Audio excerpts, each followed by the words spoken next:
Here's the deal. You want to be an Olympian or just a world-class athlete of any kind. The problem is you work out hard, but you feel like you're spinning your wheels.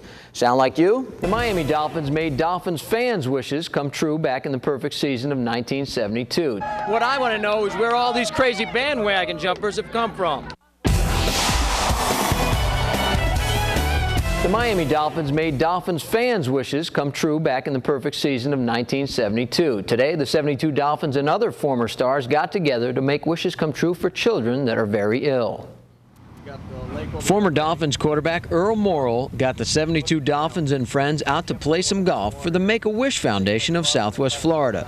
Make-A-Wish grants wishes to children with life-threatening illnesses in order to enrich their lives. Super charity that really does things for the critically ill kids, helps them with their dreams, and makes a big wish come true for them. It helps that Morrall has some very powerful friends and former teammates, like former coach Don Shula, who felt he had a debt to pay to Earl. He bailed me out, when I was in Baltimore, and he bailed me out again when I was in Miami when Greasy got hurt.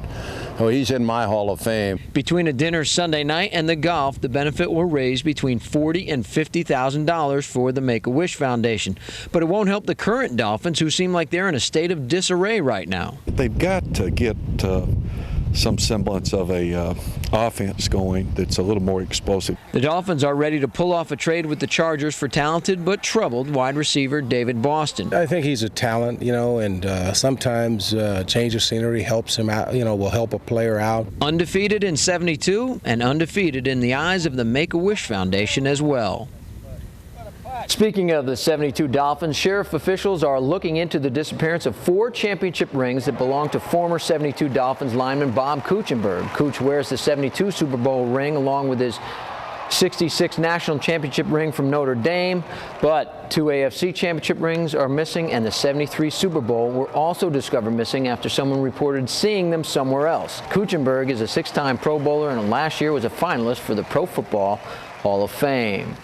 Oh, Courtney, it was everything you could ask for in a Game 5, a deciding game. It was win or go home for the Blades. They won, and now they're going home to party. Let me tell you, what a game. The 7,400 people in the main arena, and then they had an ancillary gym with 2,000 more people, and they were on their edge of the seats the whole time. It was a battle. Robbie Zepp with 35 saves on the game, and he kept them in this game. And we got to talk to the players and the coach afterwards, and here's what they had to say.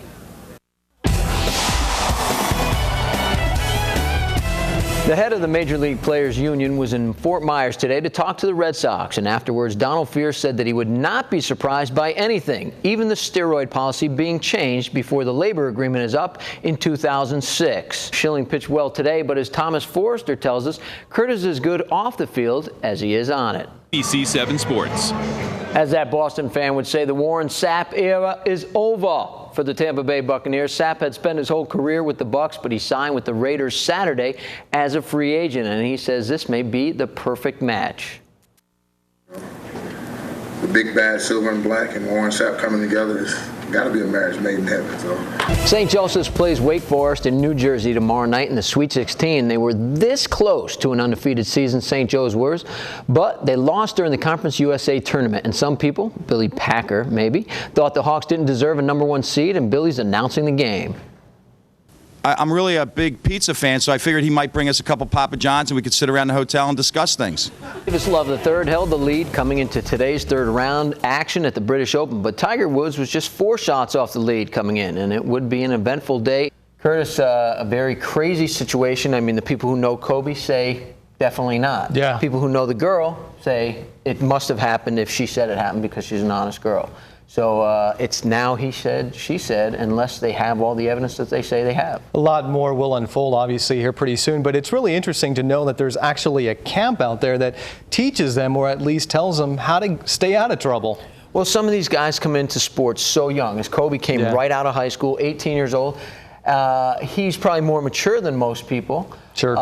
But these guys don't know. A lot of them come from a penniless background, so they teach them how to work the finances, how to handle your money, how to keep people away who are trying to take your money, and also if you get in a sexual situation like this, you try to avoid that. Absolutely. Thank you, Donnie.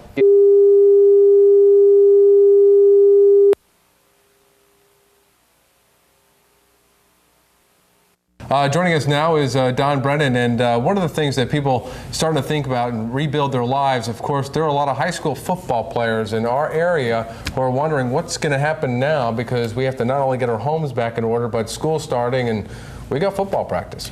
Yeah, I think right now, obviously, especially up in Charlotte and Punta Gorda, where Charlotte High is, it's the last thing on everybody's mind. But then again, everybody wants to get back to normalcy. And I was up there today to see the devastation all over. But then Charlotte High itself, which is one of the oldest structures, the main building is one of the oldest structures, if not the oldest in Charlotte County, really hit hard. The school, the football field, all the athletic fields. There's no lights left on the baseball field. Football field here, you see all the just debris. There's the scoreboard. One sign left up when the scoreboard went down, Pride, and they actually think that's a sign of things to come. They don't know if they will have a home game this year.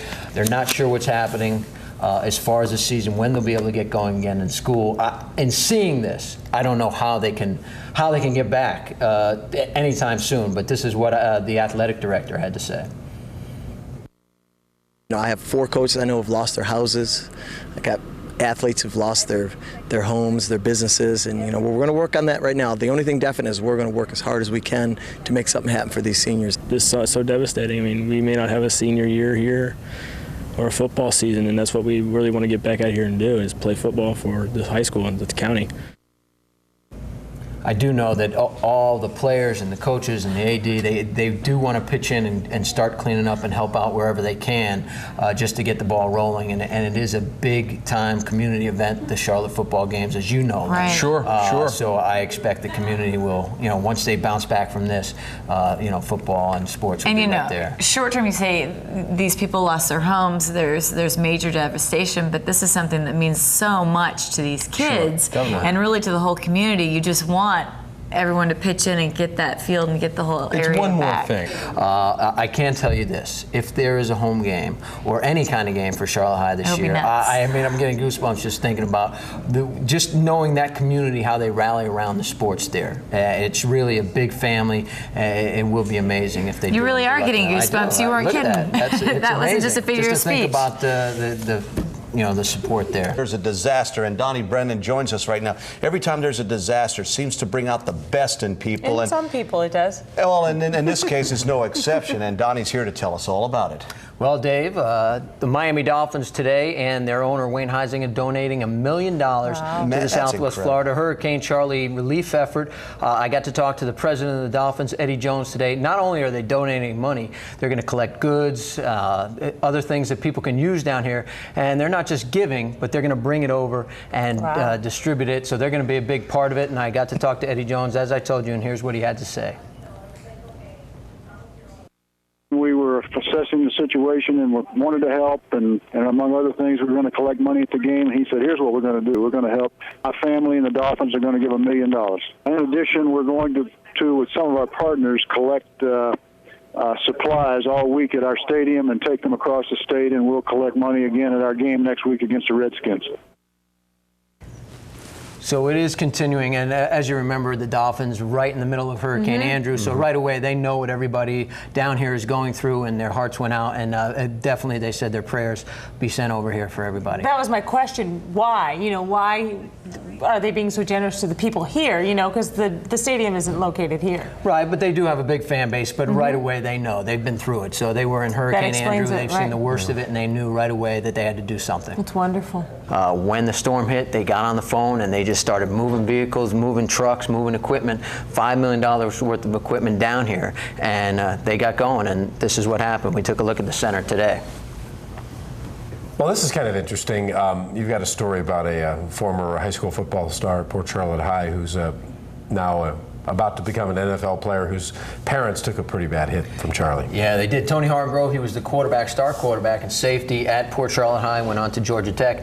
Most recent NFL draft, he was drafted in the 3rd round. He's trying to make that team right now. He was at the camp when they heard about the storm.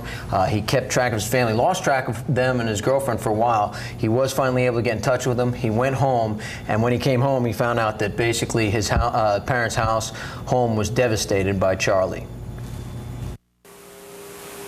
The roof's gone. The pool cage is gone. I mean, this house just looks like we have a big sunroof now for our house. There's no power, there's no electricity. I mean, everything's wet and just tore up. I mean, you can't live there anymore. Like, they think it has to be tore down and rebuilt back up. If I wouldn't have got a chance to go home, I wouldn't know, you know, how they were doing, or if they were making it, or if they had food or something. I'd have been worried the whole time. But, you know, going home and seeing everybody's okay and that, you know, they got to play, everybody's got a roof over their head now, you know, it makes me feel a whole lot better. He definitely feels a whole lot better now. He's situated. When he was home, he got his parents set up in an apartment in Sarasota. His brothers went back to the camp with him, so he's with them now. So everybody's safe and sound, and that gives him peace of mind. He's got a really good chance of making this team. And the main thing is everybody was safe, and so now he can concentrate on football. You said he was a quarterback in high school? He was a quarterback. He has at put on some muscle. Yeah, and a safety. Since then. He's really, you know, he had the height, and he's just filled out. And the third-round draft pick, they're high on him, especially with Grant Wistrom gone. Right.